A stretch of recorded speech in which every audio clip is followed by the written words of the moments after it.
Hello everybody, I'm so grateful and excited that you're back and I get to share another big piece with you of an old myth.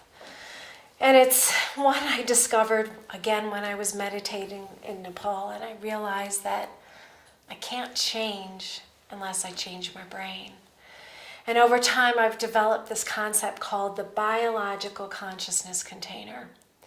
And I realize, especially with the latest in brain science, especially in the latest with polyvagal theory and neuroplasticity, and join me more. We can talk more about the nerdy science of brain science because I love it.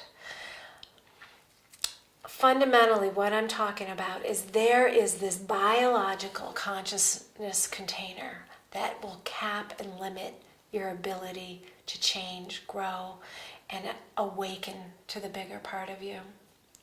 And unless it is rewired, there's absolutely no way that you or your clients can obtain higher consciousness. So the way you work with your emotions, the way you work with your self-talk, the way you work with others around you, if it is not raising and rewiring your biological consciousness container throughout the day to a little bit higher level, then you're going to miss out. You're going to miss out on awakening more of that spiritual wholeness in this physical form. And so I have to tell you that long-term approach and commitment to yourself to actually take what you learn in this training and any other training and implement it throughout the day so that you actually support the rewiring of your brain and body system to higher consciousness is vital. Or another way of looking at this is when you work with a client in a session, they have to take that transformation, that insight, that awareness, and apply it in their daily lives. They have to use it throughout the day. Rick Hansen calls it the negative bias of the brain, that it will go to the negative default if you're not supporting it. And I want to just give him a shout out for that. And I have seen that energetically, physiologically, when I track people's energy fields.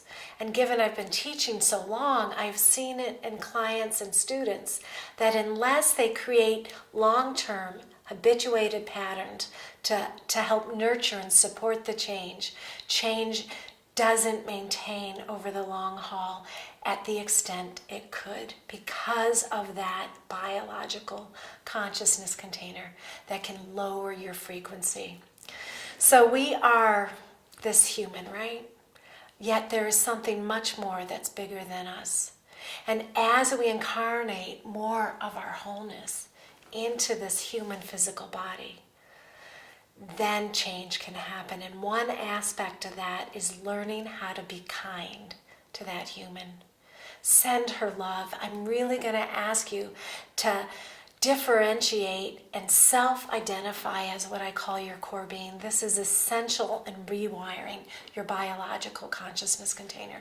You have to learn to, throughout the day, be the loving essence of your spiritual wholeness, that core being, sending love and support to the wounded or imperfect human aspects within you when they need help. The system that I teach actually encourages you to be aware of that process 100 times a day. You'll work 5 steps for transformation. You'll hunt for the difficulty within you, transform it, and come back to your wholeness.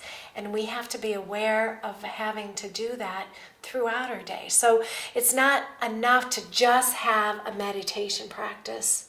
It is about incorporating these skills within yourself throughout the day. So I want to encourage you to do that, and I want you to not minimize the importance of it. I would love for your takeaway from today to be that you need to discover, whether it be my system or somebody else's, a method where it's not just an exercise or yoga class in the morning. It's not just a mindfulness practice in the morning or at night. It's a process where throughout the day you notice, who are you connected to?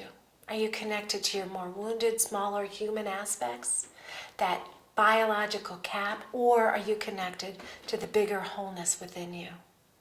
And can you, throughout the day, self-regulate back to that bigger wholeness? That's what I'd love to teach you.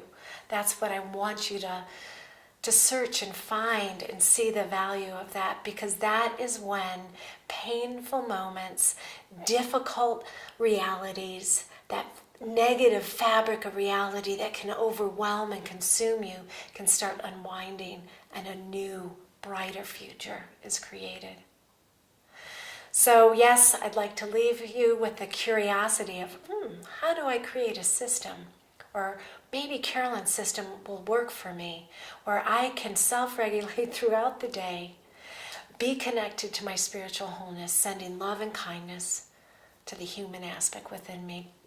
After all, there's a lot in schools about do not be a bully, do not be a bully, treat people right, Ellen DeGeneres says, be kind to one another. But are you kind to yourself? Are you strongly self-identified as that bigger you, sending love and kindness to the smaller you when you need it?